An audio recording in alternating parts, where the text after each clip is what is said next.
Hello guys, this is MD Shariatullah. Welcome all of you to my channel Bong Smart Educator. আজকে এই মুহূর্তে আপনাদের কাছে আরও একটি গুরুত্বপূর্ণ আপডেট নিয়ে এসেছি। আজ কলকাতা হাইকোর্টের বিচারপতি বিশ্বজিৎ বসুর বেঞ্চে একটি মামলার শুনানি ছিল। সেই মামলার শুনানিকালে একটি দারুণ তথ্য বা দারুণ একটি বিষয় উঠে এসেছে। সেই বিষয়টি নিয়ে আপনাদের কাছে ডিসকাস করব।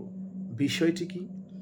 আজকে আদালত নির্দেশ দিয়েছে গোটা পশ্চিমবঙ্গে যতগুলি সেকেন্ডারি, সিনিয়র সেকেন্ডারি এবং মিশনারিজ স্কুল আছে, এমনকি জুনিয়র স্কুল সমূহ পর্যন্ত, সেই স্কুলগুলোতে যে সকল শিক্ষকগণ কর্তব্যরত রয়েছেন তাদের সকলের নথি আপলোড করতে হবে ওয়েবসাইটে। তো এটা নিয়েই আলোচনা থাকবে। খুব বেশি দীর্ঘায়িত হবে না আলোচনা, শেষ পর্যন্ত সঙ্গে থাকবেন, স্কিপ না করে ভিডিওটিতে। আর এখনও পর্যন্ত যারা সাবস্ক্রাইব করেননি তাদের কাছে বিশেষ অনুরোধ, অনুগ্রহপূর্বক চ্যানেলটি সাবস্ক্রাইব করবেন। আপনার একটি সাবস্ক্রিপশন যা আমার অনেক উপকারে আসবে। তো বন্ধুরা, চলে আসি। তো আজকে বৃহস্পতিবার কলকাতা হাইকোর্টে প্রেক্ষাপট কি, আগে আপনাদের প্রেক্ষাপটটা বলি। প্রেক্ষাপট হলো মুর্শিদাবাদের গোথা AR হাই স্কুল। এই হাই স্কুলের একটি নিয়োগ সংক্রান্ত মামলা দীর্ঘদিন ধরে কলকাতা হাইকোর্টে চলছিল। মামলাটির কি? মামলাটির বিষয়বস্তু হচ্ছে যে যিনি পিটিশনার, তিনি পিটিশন করেছেন ওই স্কুলে একজন শিক্ষকতার চাকরি পেয়েছেন নিয়োগপত্র জাল করে, অর্থাৎ নিয়োগপত্র অন্য কারোর নামে ছিল, কিন্তু যিনি চাকরি পেয়েছেন তিনি সেই নিয়োগপত্র কপি করেন এবং কপি করে জাল নিয়োগপত্র দিয়ে তিনি নিয়োগটা পান এবং তিনি চাকরি করেন। এখন এটা নিয়ে মজার কথা যে দেখুন দুর্নীতি কোন পর্যায়ে পৌঁছে গেছে এবং দুর্নীতিবাজরা কতটা সাহস সঞ্চার করেছে যে একজনের নামে অ্যাপয়েন্টমেন্ট ইস্যু হচ্ছে, সেই অ্যাপয়েন্টমেন্ট পর্যন্ত কপি করে স্কুলে চাকরি করা হচ্ছে।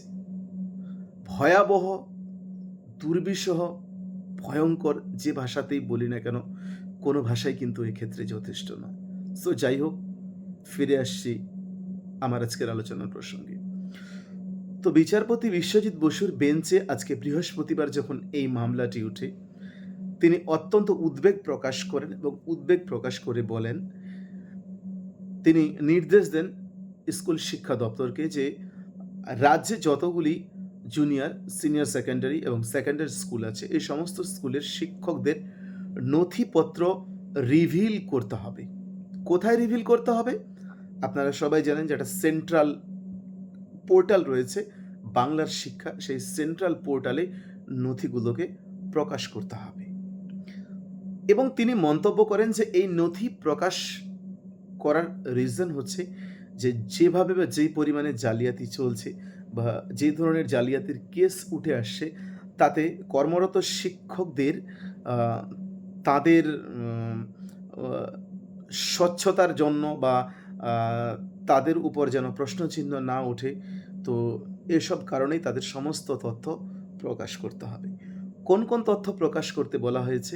আদালতের নির্দেশে বলা হয়েছে যে সংশ্লিষ্ট শিক্ষকের নাম, শিক্ষক কোন ক্যাটাগরিতে চাকরি পেয়েছেন, কোন স্কুলে তিনি কর্মরত আছেন এবং আগে অন্য কোনো স্কুলে কর্মরত ছিলেন কি না, তিনি কতদিন ধরে এই পোস্টে চাকরি করছেন, তার বিষয় কি, তিনি অবসর কবে নেবেন। কোট আনকোট আদালত আজকে এই তথ্যগুলি দিয়ে কিন্তু বাংলার শিক্ষা পোর্টালে এটাকে প্রকাশ করতে বলেছে। এবং আদালত কিন্তু স্কুল শিক্ষা দপ্তরকে সময়সীমা বেঁধে দিয়েছে 2 সপ্তাহ, অর্থাৎ আগামী 2 সপ্তাহের মধ্যে কিন্তু এই তথ্যগুলো সাবমিট করতে হবে। এবং এক্ষেত্রে আপনাদের জন্য উল্লেখ করি যে কেবলমাত্র যে সরকারি হাই স্কুল বা সরকার পোষিত হাই স্কুলগুলিকে এই তথ্যগুলো প্রকাশ করতে হবে তা নয়, বরং যেগুলি মিশনারিজ স্কুল আছে, অনেক মিশনারিজ স্কুল আছে কিন্তু, তো সেই মিশনারিজ স্কুলগুলোকেও শিক্ষকদের নথিগুলো এভাবে প্রকাশ করতে বলা হয়েছে। তো এখানে উল্লেখ করি যে স্কুল শিক্ষা দপ্তরের পক্ষ থেকে জানানো হয়েছে এই মুহূর্তে সিনিয়র সেকেন্ডারি এবং জুনিয়র স্কুলগুলিতে প্রায় 1,60,000 জন শিক্ষক কিন্তু কর্মরত অবস্থায় আছেন। অর্থাৎ বলাই যায় এই নির্দেশের পর আগামী ২ সপ্তাহের মধ্যে কিন্তু এই ১,৬০,০০০ শিক্ষকের নথি কিন্তু প্রকাশিত হতে চলেছে ওয়েবসাইটে। এবং আ এক্ষেত্রে আরো একটি বিষয় উল্লেখযোগ্য যে দেখুন, এই আজকের যে নির্দেশ রয়েছে, এই নির্দেশের সঙ্গে কিন্তু কারো চাকরি যাওয়া, চাকরি খোয়া বা চাকরির উপর প্রশ্নচিহ্ন ওঠা কোনোটাই কিন্তু ঘটেনি বা কোনোটাই নয়। তাই আশঙ্কিত বা আ ভীত হওয়ার কিন্তু কোনো প্রকার কোনো রিজন এখানে নাই। একদম সোজা বাংলা কথা, একটা কেস ছিল, সেই কেসটার সঙ্গে রিলেটেড বিচারপতি মনে করেছেন এই বিষয়ে স্বচ্ছতা নিয়ে আসতে, ট্রান্সপারেন্সি রাখার জন্য কি প্রয়োজন?